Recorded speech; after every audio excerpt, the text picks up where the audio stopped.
আর মাত্র কয়েকটা দিন, দীর্ঘ 18 বছরের প্রতীক্ষার অবসান হচ্ছে বৃহস্পতিবার। আকাঙ্ক্ষা থাকলেও নানামুখী প্রতিবন্ধকতায় যা হয়ে ওঠেনি এতকাল। নির্বাসিত জীবনের পুরো সময় জুড়েই তারেক রহমান ছিলেন বাংলাদেশের সঙ্গে। ঐক্যবদ্ধ রেখেছিলেন জিয়া রহমান এবং খালেদা জিয়ার বিএনপিকে। জুলাই অভ্যুত্থানের পুরোটা সময় জুড়েই ছিলেন সক্রিয়। 5 আগস্ট পরবর্তী বাস্তবতায় নেতাকর্মীরা অপেক্ষায় ছিলেন তারেক রহমানের প্রত্যাবর্তনের। সব সমীকরণ পাশ কাটিয়ে অবশেষে তারেক রহমানের দেশে ফেরার খবরে আপ্লুত এসব নেতাকর্মীরা। আমরা আশা করি তার আশার মধ্য দিয়ে বিএনপি আরও শক্তিশালী হবে। সকল অপশক্তিকে, সকল দেশবিরোধী ষড়যন্ত্রকে আমরা তার নেতৃত্বেই আমরা রাজপথে আমরা তাকে ধূলিসাৎ করব। মানবিক আগামীর যে বাংলাদেশ বিনির্মাণ হবে, সেই বিনির্মাণে তিনি হবেন প্রধান নেতা। আরএফএল ফায়ার ডোর যে কোনো অগ্নি দুর্ঘটনা এড়াতে 2 ঘন্টা পর্যন্ত আগুন নিয়ন্ত্রণ করতে সক্ষম। আরএফএল ফায়ার ডোর। ত্রয়োদশ জাতীয় সংসদ নির্বাচনের মাস দেড়েক আগে তারেক রহমানের প্রত্যাবর্তন ঘিরে বিস্তারিত পরিকল্পনা বিএনপির। দেশে ফিরে মানুষের দুয়ারে যাবেন বিএনপির ভারপ্রাপ্ত চেয়ারম্যান।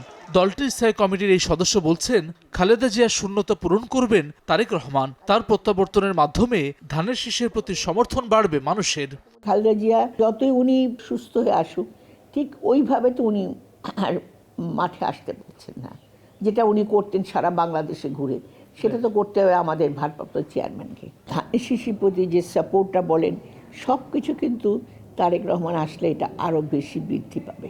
বিএনপি বলছে, দেশব্যাপী গণসংযোগে তারেক রহমানের নিরাপত্তা নিশ্চিত করতে হবে সরকারকেই। দলটির স্থায়ী কমিটির এই সদস্যের মতে, নির্বাচনমুখী দেশে তারেক রহমানের আগমন নতুন মাত্রা যোগ করবে।